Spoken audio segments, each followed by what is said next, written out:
before we dive into one of the most intense true-life prison stories you'll ever hear, hit subscribe, smash that like, and share this video, because what you're about to see will change the way you think about life behind bars. Pelican Bay State Prison sits in a place where the world seems to grow quieter with every mile you travel north. Long stretches of pine forests line the roads, and the fog rolls in from the Pacific Ocean in thick waves that hang over the treetops like a permanent shadow. Before you even reach the facility, the atmosphere begins to feel heavier, as though the land itself understands the weight of what happens beyond those walls. The transport vehicle carrying the narrator moves up the long, empty highway leading toward Crescent City. There's very little traffic. The windows of the vehicle are small and reinforced, allowing only slivers of the outside world to be seen. In this silence, there is time to think, time to fear, time to wonder. The hum of the engine becomes a soundtrack to reflection. When the first glimpse of Pelican Bay appears, it is not dramatic. No towering medieval walls, no shouting guards, no chaos. What stands out is its sheer scale and the cold precision of its design. The complex spreads across a landscape like a puzzle of concrete blocks arranged with military accuracy. The perimeter fences glisten under the California sky, topped with coils of razor wire that reflect light in sharp metallic flashes. The approach to the main gate is slow and controlled. Every few meters, cameras track the vehicle. Guard towers overlook the surroundings, each equipped with armed personnel trained to maintain vigilance without emotion. The narrator notices how the environment feels engineered to remove any sense of unpredictability. Everything is measured, monitored, and maintained. As the vehicle stops in front of the outer gate, a deep mechanical rumble begins. The steel barrier slides open with deliberate slowness, its weight noticeable in every inch it moves. Once the transport rolls inside, the gate closes behind it with a finality that settles in a person's chest like a stone. Another gate opens next, then another. The process continues until the vehicle reaches the secure intake area. Inside, the air is colder, not freezing, but crisp enough to keep a person alert. The walls are painted in pale, neutral colors meant to reduce stimulation. The officers speak in brief, standard phrases, their tone consistent and professional. There are no raised voices, no unnecessary conversations. Everything is procedural. The intake process begins with paperwork, identification, and property checks. Personal items are recorded, sealed, and stored. Clothing is exchanged for state-issued garments. Medical evaluations are conducted to ensure each new arrival is stable and aware. The narrator stands in line with others, all quiet, all watching, all adjusting to this new reality. It is during these silent moments that the weight of the situation truly hits him. The gravity of entering a place designed to restrict movement, sound, and personal freedom sinks in. Every door that closes behind him feels heavier than the last. Each echoing footstep reminds him that the world outside is no longer within reach. He is escorted down a long corridor leading to the housing unit, where he will begin his time. The hallways are long and sterile, illuminated by bright fluorescent lights that cast no shadows. The sound of his own footsteps bounces off the concrete walls. It feels as if the building itself is listening. By the time he reaches his assigned unit, he has accepted one truth. Pelican Bay does not simply confine the body. It reshapes the mind. And stepping into this place is not an end. It is the beginning of a new chapter. One he never wanted to write, but one he can never forget. Life in the housing unit, known simply as the block, revolves around routine. Here, time does not move fast or slow. It moves evenly, shaped by a schedule that never changes. The structure is built to maintain calmness, prevent conflict, and create an environment where predictability is a form of control. The block consists of 2 tiers of cells stretching along a central corridor. Metal railings lined up a level, and every inch of the unit can be seen from the officer's control station behind reinforced glass. The space is designed for observation. Nothing happens in shadows. Nothing escapes notice. Inside the cells, the narrator finds a small but functional environment. The bed is a concrete slab topped with a thin mattress. The sink and toilet are made from stainless steel, cold to the touch. A small shelf provides space for books, letters, and hygiene items. The lighting remains steady throughout the day, ensuring visibility at all times. The routine begins before sunrise. Lights shift subtly brighter, signaling morning. Officers conduct rounds, checking on each occupant. Breakfast arrives shortly after, delivered through a secure slot in the door. The meals are simple, balanced, and consistent. The predictability becomes a strange form of comfort. Throughout the day, various scheduled activities take place. Movement is organized and supervised. Some individuals use the time to read, delving into novels, history books, or self-improvement materials. Others exercise rigorously, turning their limited space into a training ground. Some practice meditation, sitting quietly for long periods to calm the mind. The narrator begins to study the rhythms of the unit. He notices the older men who have long adapted to the environment. They move with quiet confidence, flowing through routines that maintain their mental and physical health. They do not engage in unnecessary conversations or conflicts. Their calmness sets the tone for others. There is a deeper understanding among those living in the block. Respect is a foundation of stability. People give space, avoid unnecessary noise, and follow established norms. The absence of chaos is not accidental. It is intentional, maintained through mutual discipline. The narrator gradually develops his own structure. He starts each morning with reading, followed by writing, reflection, or exercise. He keeps his cell clean, organizes his belongings carefully, and avoids allowing boredom to take root. Routine becomes a tool for survival and for growth. The days begin to feel less like a countdown and more like a series of lessons. The narrator learns patience. He learns observation. He learns how to remain composed in an environment that magnifies every emotion.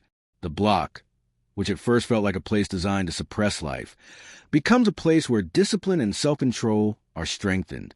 The narrator understands that this environment does not break those who adapt.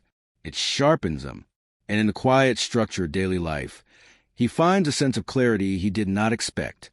To understand Pelican Bay, you have to understand the SHU, the Security Housing Unit, a place built entirely around silence and structure. The narrator doesn't live in the SHU, but he works a supervised program that allows inmates to assist with controlled, non-contact tasks. This limited exposure gives him a rare, grounded look at how the SHU operates behind the thick concrete walls that outsiders often imagine but never truly know. The layout is stark. The halls are long, straight, and lined with cell doors heavier than anything in the main units. The air feels still, almost held in place. There's no background chatter, no sudden noise, no unnecessary movement. Everything is controlled. In the SHU, inmates live alone. Their routines follow strict patterns. Meals delivered on time, scheduled showers, limited movement, and structured communication. Their days are shaped not by activity, but by quiet discipline. The narrator notices something important. Silence here is not emptiness. It has a weight. It forces people inward. It reveals the strength of a mind, or its weaknesses. Some men cope by reading intensely. Others write. Some exercise with remarkable consistency, using the smallest space to maintain physical control. Many rely on mental habits to keep themselves steady. While assisting staff, the narrator sees how every detail in the SHU is about stability, not fear, not chaos. Stability. Routine is a foundation that keeps the environment predictable. And predictability, in a place like this, becomes a form of safety. His time assisting here changes him. It teaches him that silence can be a teacher. It can isolate a person, but it can also refine them. It forces reflection. It forces a person to confront themselves. He returns to the main unit with a new understanding. Inner discipline is far more powerful than outer strength. Pelican Bay's isolation wing was engineered with a purpose, to quiet a man's spirit long before it quieted his body. The narrator had heard stories, but none of them prepared him for how empty and crushing the silence could be when the metal door finally shut behind him. Days blended into each other, like a single continuous stretch of concrete and cold air. The lights hummed a low, dull buzz that filled the cell, even when everything else went still. Time lost its meaning inside the box. Morning and evening were the same shade of pale gray. The narrator found himself trying to estimate the hour by the temperature of the floor tiles, the slight shift in shadows, or the distant rattling of a rolling meal cart. Every movement became deliberate. Every sound mattered. Even the faint footsteps of a guard moving down the tier echoed like thunder inside the narrow space. The cell was a world of repetition. The same concrete wall, the same metal bunk, the same tray slot opening with a sharp metallic snap. But inside that repetition, the narrator's mind began drifting into places he had never explored. The worst part wasn't the quiet. It was the thoughts that filled the quiet. Regrets he had avoided for years came returning with a force he wasn't ready for. People he had hurt, choices he had made, chances he had thrown away. The isolation demanded that he acknowledge every part himself, the parts he buried, the parts he lied about, the parts he never wanted to admit existed. Sometimes voices traveled through the ventilation system. At first, they were whispers he couldn't make out. Then they became clear words from men he had never met but somehow understood. They spoke about everything, how long they'd been down, who they used to be, who they hoped to be, even jokes that made the narrator crack a rare smile. Those voices were lifelines. They reminded him that even in a place built on separation, men still found ways to connect. On other days, the halls erupted with random noise, distant shouting, banging on metal, someone arguing with a guard, someone singing off-key just to stay sane. These sounds traveled strangely through the concrete, stretching and bending until they sounded less like people and more like echoes of a world fading away. The narrator learned that isolation wasn't always loud or quiet. Sometimes it was a mix of both. Sometimes it was too much. Sometimes not enough. And slowly, the cell became a mirror, reflecting back the truth he had ignored outside. The truth that survival wasn't just about strength. It was about endurance, about honesty, about learning how to sit with thoughts that felt sharp enough to cut. He discovered small rituals to keep his mind intact, counting the bolts on the bed frame, reciting memories from childhood, imagining what the sky looked like beyond the concrete ceiling. Those routines were anchors. Without them, the days felt like a continuous wave trying to pull him under. By the time the lockdown lifted and the hallway doors started opening again, the narrator felt older. Not physically, but mentally. He had entered isolation one kind of man and walked out another. Pelican Bay had gripped him tight, squeezed him hard, and forced him to look inward, but it had not broken him. He walked back into the main unit with quieter voice, steadier steps, and a new understanding of what it meant to survive inside California's toughest prison. Returning from isolation made everything look different. The same hallways, the same fences, the same gray sky above a yard. Yet they all carried a different weight. The narrator walked slower, observed more, listened more closely. The silence in the box had sharpened his senses and forced him to pay attention to details he previously ignored. The turning point didn't arrive with a dramatic event. It came quietly in subtle realizations. One morning, as he stepped into the yard, he noticed how each man walked with story written across his body, tattoos marking past allegiances, scars hinting at mistakes and hard lessons, expressions carrying the burden of years lost. He realized that every inmate around him had once stood at a similar crossroads. Some chose a better path. Others didn't know how. For the first time, the narrator asked himself a question that had never felt real before. What kind of man do I want to be when all of this is over? He found himself drawn to a few older inmates who carried themselves with quiet dignity. They weren't the loudest or the strongest. They didn't flex power or status. But they had wisdom, earned through time, pain, and reflection. These men had seen everything. Riots, lockdown, betrayals, moments of despair, moments of change. Yet they stood steady. One of them, a man in his late 50s with deep wrinkles and faded tattoos stretching across his neck, taught the narrator how to conserve energy, not physical, but emotional. This place eats anger for breakfast, he said. You gotta starve it or it'll starve you. Another older inmate explained the value of routine. If you don't control your day in here, the day controls you. They shared stories during downtime, stories about who they once were before Pelican Bay carved them into who they had become. Some stories were about family, some about regret, some about redemption. The narrator listened closely, not because he had to, but because he wanted to. He saw pieces of himself in their words. Their mistakes mirrored his own. Their lessons were warnings he could still act on.